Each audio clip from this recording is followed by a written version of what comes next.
Disclaimer, इस channel में जो भी वीडियो हम अपलोड कर रहे हैं उसका पर्पस सिर्फ और सिर्फ लर्निंग पर्पस से है। हम किसी भी तरीके से बाइंग या सेलिंग का यहाँ पे प्रमोशन नहीं करते हैं या हम कोई टिप प्रोवाइड नहीं करते हैं। ये सिर्फ और सिर्फ लर्निंग पर्पस से ही है। Good evening to all of you. ये हमारा अगर आज का हम देख रहे हैं चार्ट तो क्लियर था ना कि कल और आज में क्यों मार्केट गिरा, क्लियर था सभी को। ये कल का कैंडल था। Yes sir. ये R1 प्रीवियस मंथ हाई के नीचे स्ट्रॉन्ग कैंडल का क्लोजिंग था। तो एज पर सीपीआर ट्रिक हमारा क्या होता है, टारगेट हमारा क्या होता है,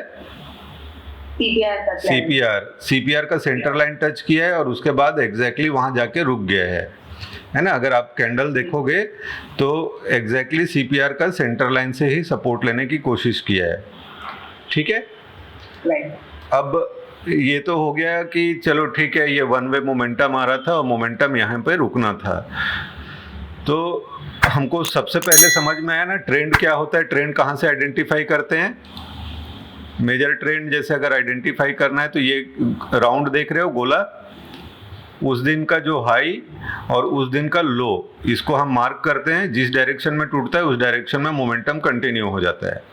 ठीक है, जैसे इसके पहले जो हुआ था फिर से एक बार रिपीट कर देता हूँ। जैसे यहाँ पे है, इस दिन देख रहे हो तो इस दिन में हाई लो मार्क किए, हाई ब्रेक हुआ तो हाई ब्रेक होने के बाद ऊपर वन वे मोमेंटम चला गया और R2 लेवल के बाद टिकता नहीं है। मैं कई बार बोलता हूँ ना, R2 लेवल हमारा अल्टीमेट टारगेट होता है। तो ये R2 लेवल पहुंच गया, R2 लेवल के बाद मार्केट में फिर करेक्शन स्टार्ट हो गया। ठीक है, तो ट्रेंड आइडेंटिफाई करने के लिए ये तरीका है। और दूसरा, अगर हम इंडिकेटर का यूज़ करें तो यहाँ पे हम 20 EMA और VWAP लगा लेते हैं। तो VWAP और 20 EMA के कॉम्बिनेशन को देखेंगे तो जब VWAP का लाइन 20 EMA के नीचे आ गया, मतलब बड़ा हायर टाइम फ्रेम पे, तो ट्रेंड जो है डाउनवर्ड कंटिन्यू रहेगा। ठीक है, तो यहाँ से हमको डबल कंफर्मेशन मिल गया था। तो आज के लिए जो ट्रेड था वो डाउन साइड का ही लेना था हमको। ठीक है, तो अभी ट्रेंड क्या हो गया, डाउनवर्ड ही है। अगर हम वीकली सिनेरियो देखते हैं तो वीकली सीपीआर के हिसाब से क्या होता है, यहाँ पे अगर हमारा S1 प्रीवियस वीक लो टूटा क्लोजिंग बेसिस पे, ये देख रहे हो ये कैंडल, ये वाला देख पा रहे हैं। ये S1 प्रीवियस वीक लो टूट गया, मतलब पहला टारगेट तो हमारा S2 रहता है और S2 के बाद दूसरा टारगेट हमारा S3 रहता है। ये वीक खत्म हो गया तो अभी छोड़ दीजिए, अभी ये तो खत्म हो गया। अब नेक्स्ट वीक किस तरीके का मूवमेंट आ सकता है वो देख लेते हैं। अगले वीक में किस टाइप का सीपीआर दिख रहा है, वाइडर सीपीआर है। ठीक है, और मंथली सीपीआर के हिसाब से भी देखेंगे तो ये सीपीआर के बीचों बीच घुस चुका है। मतलब ये अभी फिलहाल मंथली सीपीआर के हिसाब से नो ट्रेड जोन में है अंदर। ठीक है, तो नो ट्रेड जोन मतलब सीपीआर के बीचों बीच रहता है तो इसको हम नो ट्रेड जोन बोलते हैं। सीपीआर का सेंटर लाइन हमारा टारगेट रहता है, ऊपर से नीचे आए तो आज टारगेट एग्जैक्टली डन हो चुका है। अब यहाँ पे हो सकता है मार्केट अगला जो मंडे आएगा उसमें कंसोलिडेट कर जाए। तो नेक्स्ट डे के लिए किस तरीके से रिएक्ट करेगा वो देखना है। तो यहाँ से हम देख सकते हैं, जैसे आज भी है तो पहला कैंडल कहाँ पे बना, आज का पहला कैंडल क्या बोल रहा था, R1 के नीचे है। S1 प्रीवियस डे लो के नीचे स्ट्रॉन्ग कैंडल का क्लोजिंग। तो मिनिमम टारगेट हमारा, पहला टारगेट S2 और दूसरा टारगेट हमारा S3 रहता है। अगर यहाँ पे कंसोलिडेट होने के बाद दोबारा स्ट्रॉन्ग कैंडल से टूटा मतलब हमारा नीचे ही जाना है। ठीक है,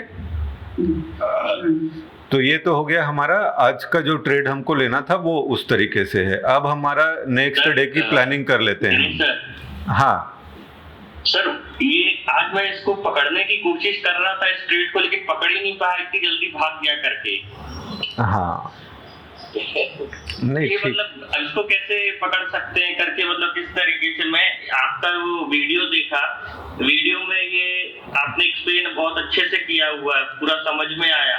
तो इसको मैं जब ये S2 को ब्रेक कर रहा था तब मैं इसको पकड़ने की कोशिश किया, लेकिन ये 20-30 पॉइंट प्रीमियम के भाग गए, तो फिर हिम्मत ही नहीं बनी कि इसको पकड़ लूं अब करके मैं। नहीं, यहाँ पे आप देखो, वही तो बोल रहा हूँ, जैसे ये कंसोलिडेट किया और उसके बाद टूटा है। ठीक है, पहला चीज। और दूसरा मैं क्या बोलता हूँ, VWAP के नीचे अगर 20 EMA आ गया है इंट्राडे में तो क्या होता है, ट्रेंड नेगेटिव ट्रेंड हो गया। स्ट्रॉन्ग नेगेटिव हो गया ना, क्योंकि 20 EMA VWAP के नीचे आ गया। तो पहला जो टारगेट था वो तो इधर था, यहाँ पे आपका डन हो गया। उसके बाद आपको वेट करना था, जब ये S2 लेवल टूटा है उस समय ये देख लेना था कि 20 EMA का लाइन अगर VWAP के नीचे, मतलब अल्टीमेटली जाना उसको नीचे ही है।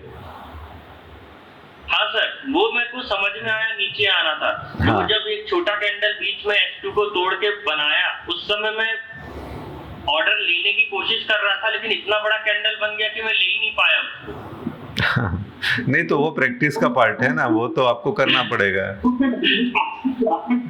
है ना। ठीक है, अब मंडे के लिए अगर हम लोग देखते हैं तो मंडे के लिए हमारा मतलब किस टाइप का CPR है, तो उसके लिए हम क्या देखते हैं, R1 previous day high and S1 previous day low, इन दोनों के बीच में डिस्टेंस कितना है देख पा रहे हैं, 300 पॉइंट, मतलब ये वाइडर CPR है। तो मंडे को मार्केट कंसोलिडेट हो सकता है गैप अप गैप डाउन कुछ भी हो, लेकिन जहां पे भी होगा वहां पे कंसोलिडेट करने की कोशिश करेगा। जैसे एग्जांपल के लिए मान लो यहाँ पे ओपन होता है, ठीक है, और पहला कैंडल मान लो इधर ग्रीन बन जाता है और यहाँ पे क्लोज हो जाता है, आपका पहला टारगेट क्या रहेगा, CPR रहेगा, इसमें कोई डाउट नहीं है। लेकिन यहाँ पे जैसे ही जाएगा आपको एग्जिट करना ही है, क्योंकि उसके बाद वो नीचे ही आने वाला है। तो अगर मान लो इसी रेंज में रहता है तो ये आपका मूवमेंट हो सकता है, और मान लो अगर नीचे की ओर तोड़ता है तो आपका S2 जाएगा नहीं जाएगा वो डाउट है। तो आप यहाँ पे 50% ले लेना, क्योंकि वाइडर CPR है, तो हो सकता है नीचे जाने की कोशिश करे फिर बीच से पलट जाए। तो ये प्रोबेबिलिटी है मंडे के लिए। और अगर मान लो गैप अप खुल जाता है, मान लो ऊपर की ओर खुल जाता है, इधर पे कहीं पे खुल जाता है, और मान लो रेड कैंडल बनता है, तो आपका रेंज यही रहने वाला है, नीचे ज़्यादा नहीं जाएगा, ठीक है। ये तोड़ने वाला सिचुएशन नहीं समझना, नहीं टूटेगा वो। क्यों? क्योंकि इसको अगर हम सीधा सीधा एकदम देसी लैंग्वेज में समझें तो ये हमारे लिए दीवार है ना। ये मान लो इधर कहीं खुलता है मार्केट, इधर कहीं खुलता है और नीचे आता है, तो ये दीवार है, मोटा दीवार है। जितना मोटा दीवार रहेगा और टूटने की संभावना कम है, तो नीचे आएगा तो कहीं ना कहीं पलट के फिर ऐसा ही करने वाला है, ठीक है। तो ये अंबुजा सीमेंट का मोटा दीवार है, नहीं टूटेगा आसानी से, है ना। तो रेंज के अंदर है तो रेंज के अंदर ही रहने की संभावना है। तो डिपेंड करता है कि मार्केट रेंज के अंदर खुलता है कि रेंज के बाहर खुलता है। तो रेंज क्या होता है आप लोग के लिए, रेंज होता है R1 प्रीवियस डे हाई से लेके S1 प्रीवियस डे लो, इसके बीच में कहीं पे भी ओपन होगा तो इसी रेंज में रहने की संभावना है। रेंज टूटने का संभावना बहुत कम है मंडे के लिए, है ना। इम्पॉसिबल तो कुछ नहीं होता मार्केट में सब कुछ पॉसिबल है, लेकिन 90% प्रोबेबिलिटी है कि रेंज के अंदर अगर खुलता है और तो रेंज के अंदर ही रहने की संभावना ज़्यादा है। तो अगर मान लो रेंज का जो लोअर बाउंड्री है, लोअर बाउंड्री मतलब हमारा ये CPR का सेंटर लाइन और वहाँ से लेके S1 प्रीवियस डे लो, इस बीच में कहीं खुलता है, तो इस बीच में खुलेगा तो आपका यही संभावना रहेगा कि मार्केट जो है इसी बीच में ऐसा रहे, ठीक है। क्लियर है? हाँ सर, ठीक है। तो ज़्यादातर संभावना वही रहेगा कि उसी रेंज में दिन भर रह जाए। और मान लो अपर रेंज में ओपन होता है, अपर रेंज में, और मान लो यहीं पे खुलता है, मान लो लोअर पॉइंट पे खुलता है और नीचे आ जाता है तो फिर नीचे रहेगा। लेकिन यही है संभावना कि अगर मान लो ज़्यादा ऊपर खुल जाता है तो उसका रेंज यही रहने वाला है, ऊपर रहेगा। तो अगर ऊपर से नीचे आएगा भी तो CPR से सपोर्ट लेके फिर से ऊपर जाने की कोशिश करेगा सेंटर लाइन से। सेंटर लाइन को आप बेस मान लेना। तो अपर रेंज में खुलता है कि लोअर रेंज में खुलता है वो डिपेंड करता है तो ओपनिंग के ऊपर मंडे को। तो मंडे को जहाँ पे भी ओपनिंग होगा उसी रेंज में रहने की संभावना है। तो लोअर रेंज में है तो लोअर रेंज में रहने की संभावना रहेगी, अपर रेंज में कहीं पे खुल जाता है तो अपर रेंज में संभावना है। और मान लो अगर S1 प्रीवियस डे लो के नीचे आ जाता है तो फिर इसको तोड़ना मुश्किल होगा ऊपर की ओर जाने में, फिर इसी टाइप से कंसोलिडेट कर सकता है, ठीक है। तो मंडे को कंसोलिडेशन की संभावना ज़्यादा है, ठीक है। मंडे के लिए क्लियर हो गया? Monica ji kindly ask your question. जी सर, आपने बोला कंसोलिडेशन में रहेगा, सीपीआर काफी वाइड है और जी। दीवार भी काफी मोटा है, तो आयरन बटरफ्लाई डिप्लॉय कर सकते हैं। हाँ, आयरन बटरफ्लाई कर सकते हो, कोई इशू नहीं है, कर सकते हो, डेफिनेटली कर सकते हो, but you'll have to wait patiently for price to open. Once price will open, accordingly you can make decision कि क्या किस लेवल पे बनाना है। तो ओपनिंग मान लो किसी एक्सट्रीम बाउंड्री पे होता है तो उसको सेंटर में आने देना, उसके बाद बनाना, अच्छा, मतलब है ना? In the range. हाँ, रेंज के अंदर आने दो। कौन से रेंज में आता है, जैसे मान लो लोअर रेंज में आता है तो वो कोशिश करना सेंटर लाइन, सेंटर पॉइंट जो रहेगा ना, उस सेंटर पॉइंट के आसपास बनाने की कोशिश करना। जैसे यहाँ पे आया तो इसी पॉइंट को बेस मत मान लेना, इस वाले पॉइंट को बेस मान के आप बना लेना। जैसे मान लो लोअर रेंज में है, मान लो अपर रेंज में है, तो अपर रेंज में मार्केट का ओवरऑल ट्रेंड डाउनवर्ड है, इसीलिए आप क्या करना कि R1 प्रीवियस डे हाई और CPR के बीच वाला लेवल ले लेना, यही आसपास का, है ना, आयरन बटरफ्लाई जी, उसी को बेस मान लेना ताकि वो आपका उस आपके जो सेलिंग पॉइंट है उसी के इर्द गिर्द मार्केट मूव करे। ठीक है, बिकॉज़ ट्यूसडे एक्सपायरी भी है ना, तो अच्छा खासा। हाँ, पॉसिबल है कि आपका आयरन बटरफ्लाई बढ़िया काम करेगा। सॉरी टू इंटरप्ट, LNT का ट्रेड आप हमारे ग्रुप में आपने शेयर नहीं किया, मुझे कोई आइडिया नहीं है उसका, आपने भी कुछ जिक्र किया था। मैडम आपका क्वेश्चन था ना, यस, पहला कैंडल अपना कैसा था, बुलिश ग्रीन, RSI कितना था, सर 60 के ऊपर। 60 के ऊपर कब तक रहा, R4 के जाते तक। तो ये R1 हो गया, ये R2 हो गया, ये R3 हो गया, R4 हो गया। यहीं पे हमने एग्जिट कर दिया था जब ये R4 के पास पहुंचा था। ओके, ये आपके स्कैनर में आया था क्या? मैं स्कैनर रन नहीं किया था मैडम, मैं बताया ना, मैं क्या करता हूँ, चारों बना के रख दिए है कि कौन कौन से स्टॉक्स है, उसको मैनुअली चेक कर लेता हूँ। मुझे चेक करने में हार्डली 10 मिनट लगता है, जैसे जो लोग नए हैं उनको भले टाइम लग जाए। मैं क्या करता हूँ, जैसे अगर मान लो ये चेक करना है तो 1 बाय 1 क्लिक कर करके देख लिया कौन सा है जिसमें पहला कैंडल स्ट्रांग दिख रहा है ना, तो पहला कैंडल स्ट्रांग है और CPR के ऊपर कौन सा है, तो वो चेक कर लिए 1 बाय 1। तो मुझे एकदम से कम टाइम लगता है क्योंकि मेरा प्रैक्टिस है, उसके हिसाब से बना लिए पोजीशन। तो नेगेटिव था ना, लेकिन निफ्टी आपने कैसे डेयर किया कि नहीं, आप LNT का मैं एनालिसिस ही बता देता हूँ। जैसे कि LNT आई थिंक निफ्टी 50 का भी स्टॉक है। जस्ट LNT एक्सप्लेन कर दे रहा हूँ, why did I select LNT and why I was confident on LNT, वो मैं आपको क्लियर कर देता हूँ। 1 डे कैंडल लगाते हैं मैडम, ओके जी, है ना, 1 डे कैंडल हमने लगा दिया है।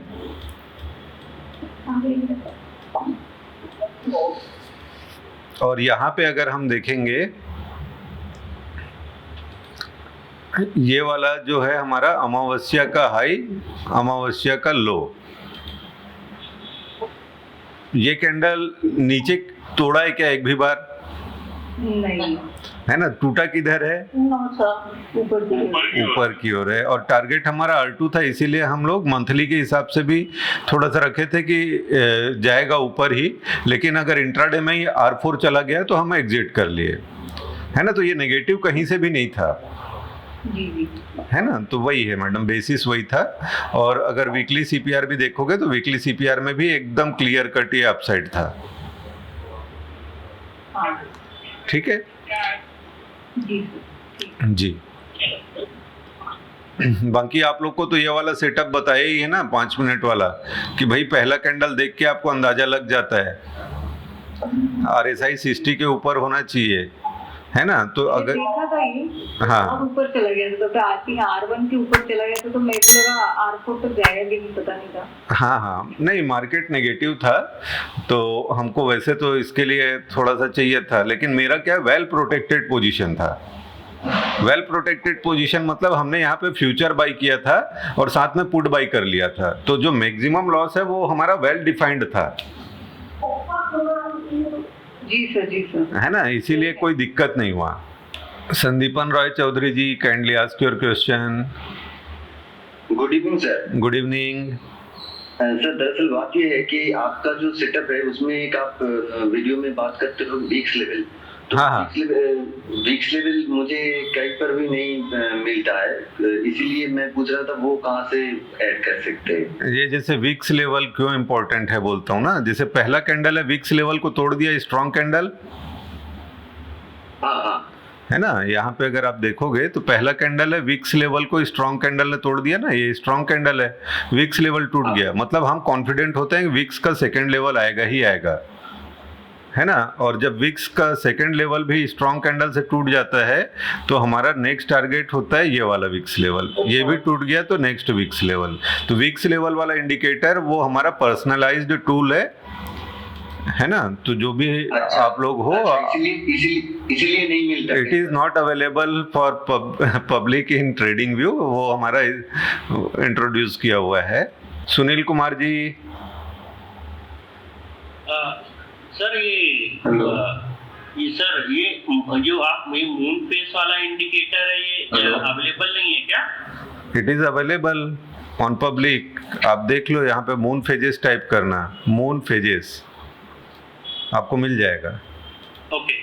और सर ये अपना कोई वीडियो है क्या जो आप जो हैजिंग सिखाते हैं करके, जैसे अभी मैडम ने बोला था कि बटरफ्लाई बनाना है, ये करना है, आप फ्यूचर्स का है, तो उसका कुछ वीडियो है क्या जहां से मैं सीख सकता हूं, करके देख सकता हूं?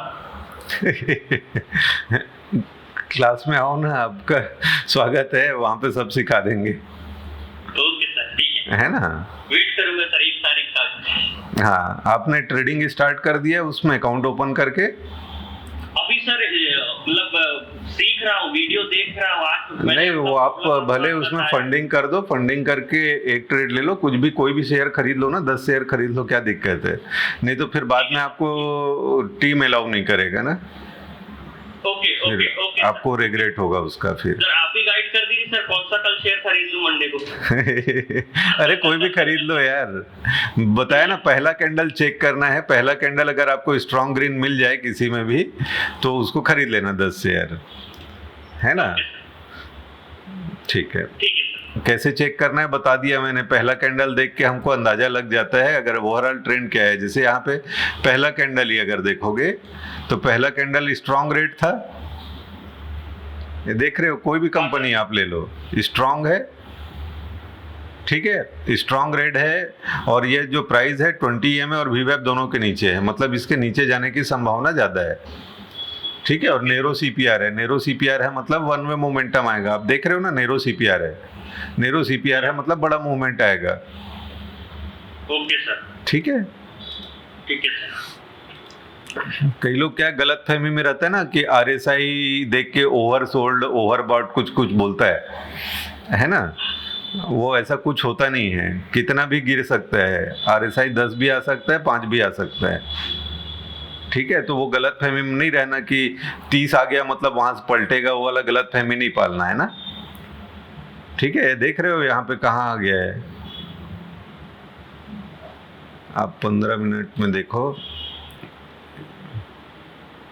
है ना। तो ये 10 वगैरह के आसपास आ गया था, ठीक है। तो वो गलत फहमी नहीं पालना कि RSI 20 आ गया है मतलब नीचे नहीं आएगा। देख रहे हो यहाँ पे 9-10 के आसपास ही है, तो कितना भी आ सकता है RSI। तो कई लोग क्या करता है कि 30 RSI आ गया, पलटेगा बोल के उल्टा पोजीशन बना लेता है ना। और मैं बोलता हूँ 40 के नीचे आता है तब तो आपके लिए शॉर्टिंग अपॉर्चुनिटी बनता है ना। तो अपना अपना देखने का नजरिया है। जैसे अपना CPR के नीचे फर्स्ट स्ट्रॉन्ग कैंडल बन जाता है, बट RSI 60 के ऊपर रहता है बाई चांस, तो उस समय अपन को ट्रेड नहीं बनाना है क्या? नहीं रहेगा ना, वो कंडीशन ही नहीं मीट करेगा ना, होगा ही नहीं, होगा ही नहीं जी। Okay sir. रितेश सर का तो जजमेंट बढ़िया था। रितेश सर का जो जजमेंट है ना, इनका जो सेलिंग पोजीशन है निफ्टी में, वो कहाँ पे बना है वो बता देता हूँ। रितेश सर का ये यहाँ पे सेलिंग बना है, ग्रेट। सर ने तो मस्त प्रॉफिट बना लिया जी। अरे भैया इतनी जल्दी कैरी भी नहीं करते, निकलते रहते, प्रॉफिट बुक करते रहते हैं, ये मत सोचना। सबसे अच्छा प्रॉफिट ये बनाया कि मैंने अपना सारा पोर्टफोलियो खाली कर दिया, एकदम फ्री बैठा हूँ, आराम से जो करना है करो जी। बढ़िया सर, बढ़िया। सर एक बात आपसे पूछनी थी। हाँ। जो प्रीवियस जो लेवल्स हैं आपके एस्ट्रो लेवल्स, हाँ, हाँ। हाई लो, मैंने हाँ। मार्क कर रखे हैं, तो उस पर जो मून की जो आ रहा है लेवल्स 523 आ रहा है और 418 412 सपोर्ट आ रहा है नीचे जी। According to astro. ऊपर जो है वो आपका 690 एक सपोर्ट तो वहाँ टूट के खत्म हो गया, क्लोजिंग हो गया जी। और अगला हफ्ता जो लग रहा है तो जैसे आप बता रहे हो साइडवेज जाना चाहिए और फ्राइडे को शुभ योग खड़ा है। कौन से फ्राइडे को? कमिंग फ्राइडे को कि आज? Coming Friday. हाँ, तो वही है, वही बॉटम वाला दिन है। वही मुझे लग रहा है। और उसके बाद जो है लाइन से सब आपके पूर्णिमा खड़ा है और फिर कई चीजें खड़ी हैं साथ में। शूल योग आपने बता दिया ना, फ्राइडे को बॉटम बनेगा, आपने खुद ही बोल दिया ना। बॉटम बनेगा, मैं वहीं पर परचेजिंग करने की सोच रहा हूँ भाई। ठीक है, ठीक। चलो आराम से। बहुत बढ़िया सर, बहुत बस बढ़िया। आपसे कंफर्म करना था। ठीक है। शूल योग मतलब बॉटम फ्राइडे। और सर 19 तारीख को आपका फिर वही इंद्र योग खड़ा है और आगे अमावस्या खड़ी है। हाँ। तो एंट्री एग्जिट तो आपको टॉप बॉटम पता चल गया ना।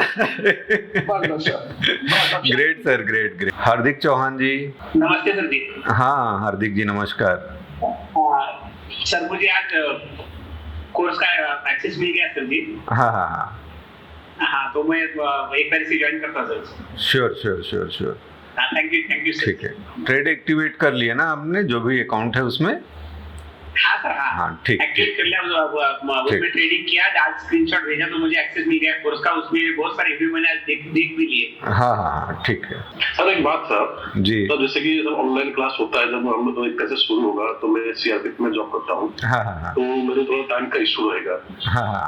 क्योंकि हम अभी तो थोड़ा पोस्ट में हूँ तो टाइम मिल जाता है, लेकिन कभी कंपनी हेडक्वार्टर जाऊंगा तो नहीं, तो वो प्रैक्टिस कराऊंगा ना, कैसे आपको पोजीशन को होल्ड करना है, कैसे कैरी ओवर करना है, कैसे टारगेट तक रुकना है, कैसे आपको रिस्क मैनेज करना है, कैसे अपने लॉस को लॉक कर देना है ताकि प्रॉफिट आपका अनलिमिटेड रहे और जो लॉस होगा वो आपका लो लेवल पे मिनिमाइज्ड रहे। ऑटोमेटिकली वो लॉक हो जाएगा, आप टेंशन मत लो उसके लिए, है ना। वो प्रैक्टिस में करा दूंगा, है ना। तो कोई भी हो, कितना भी जिसका बिजी शेड्यूल हो, वो भी सक्सेसफुली एग्जीक्यूट कर सकता है अपने ट्रेड्स को, है ना। कोई दिक्कत नहीं, कोई लिमिटेशन नहीं है। फ्रेंड्स, अगर आपको ये कंटेंट अच्छा लगा तो वीडियो को लाइक ज़रूर कीजिए और अगर चैनल पे नए हैं तो चैनल को सब्सक्राइब कीजिए।